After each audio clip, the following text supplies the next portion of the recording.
সম্পাদক শেখ হোসেন। এ পর্যায়ে সভাপতির বক্তব্য নিয়ে আসছেন সিলেট সাংবাদিক ইউনিয়নের সম্মানিত সভাপতি জনাব কামরুল হাসান জুলহাস।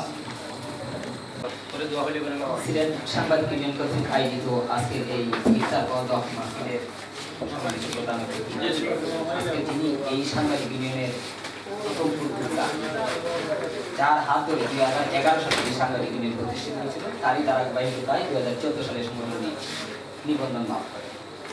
আজকে অত্যন্ত দুঃখনীয় কথা বলতে হবে যে সাংবাদিক ইউনিয়নে প্রায় 250 সদস্য ছিল, সেই সাংবাদিক ইউনিয়নে আজকে 40 জন সদস্য আছে। এর মধ্যেও আমাদের কিছু ব্যর্থতা আছে, কারণ আমরাও কিছু মানবীয়তার কারণে দীর্ঘদিন সংগঠনের পিছু ছেড়ে দিয়েছিলাম। শেষ পর্যন্ত দেখলাম যে একটা রেজিস্টার সংগঠনকে এইভাবে ধ্বংস হতে দেওয়া যায় না। আর সেই প্রেক্ষিতেই আবারও এই সাংবাদিক ইউনিয়নকে পুনর্গঠন করার উদ্যোগ নিয়েছি, যে আমরা কয়েকজন এখানে পুরাতন সদস্য ছিলাম, তাদের মধ্যে কার্যের দায়িত্ব নিয়েছি যে এখানে পুনর্গঠন করতে গিয়ে যতটুকু পাওয়া লাগে আমরা তাই করব।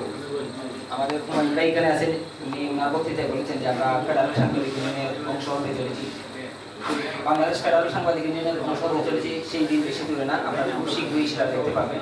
এবং সিলেট সাংবাদিক ইউনিয়নের অধীনে আরও যে উপজেলা কমিটিগুলো আমরা করেছি, তাদেরকে সাথে নিয়েই আমাদের পথ চলা। আর আমরা যেটা আপনাদের উদ্দেশ্যে করতে চাই, একটা রেজিস্টার সংগঠন কোনো সময় কোনো ব্যক্তির হতে পারে না, এটা সমষ্টিগত বিষয়। আপনি দল বলেন, সামাজিক সংগঠন বলে, এটা কোনো ব্যক্তির উপরে না। আজকে আমি আছি, 1 সেকেন্ডের মধ্যে আমি এখানে থাকবো না, এটাই স্বাভাবিক, আরেকজন আসবে। সেই নেতৃত্ব কীভাবে বেরিয়ে আসে সেই ব্যবস্থা আমরা করবো। এবং সাংবাদিক ইউনিয়ন যারা সাংবাদিক আছে তাদের প্রতি 3 মাস পর পর আমরা একটা ট্রেনিংয়ের ব্যবস্থা করবো।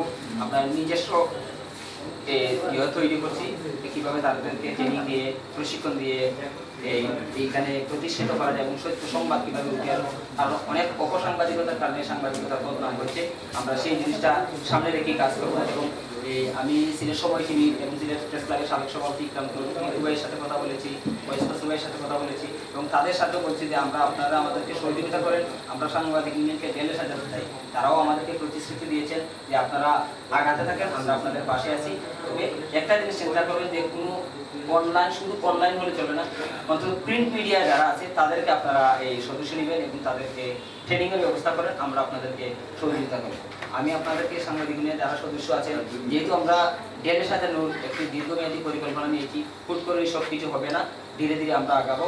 আপনারা আমাদের সাথে থাকুন, দেখুন আগামী 1 বছর আমরা এই সাংবাদিক ইউনিয়নে কতটুকু দিতে পারি। কারণ আমাদের এই কমিটির মেয়াদ আছে 2 বছর থেকে 3 বছর, কিন্তু ইতিমধ্যেই 1টি বছর চলে গেছে। আমরা আশা করব যে আমাদের যে সময়টা, সেই সময়ের মধ্যে সাংবাদিক ইউনিয়ন সিলেটের যে সিলেট প্রেস ক্লাব, জেলা প্রেস ক্লাবের যে অবস্থান আছে, সেই অবস্থান থেকে আগামী 1 বছরের মধ্যে আরও ভালো অবস্থান কীভাবে করা যায় সেই পরিকল্পনা আমাদের আছে। আপনারা আমাদের সাথে থাকুন। আজকের এই ইফতার মাহফিল দেরি করবো না, কারণ একদম সন্নিকটে এখানে দোয়া পরিচালনা করবেন আমাদের আরেক ভাই আছে, আমি দোয়ার জন্য ওনার কাছে দেবেন। ততক্ষণ আপনাদের কাছে এই প্রত্যাশা রাখি, আপনারা আমাদের সাথে থাকবেন, সহযোগিতা করবেন, ইনশাআল্লাহ আমরা একটা ভালো সংগঠন উপহার দিতে পারবো। সেই প্রত্যাশা রেখেই আজকের মতো এখানে বিদায় নিচ্ছি। ধন্যবাদ সবাইকে। দোয়া পরিচালনা করবেন আমাদের।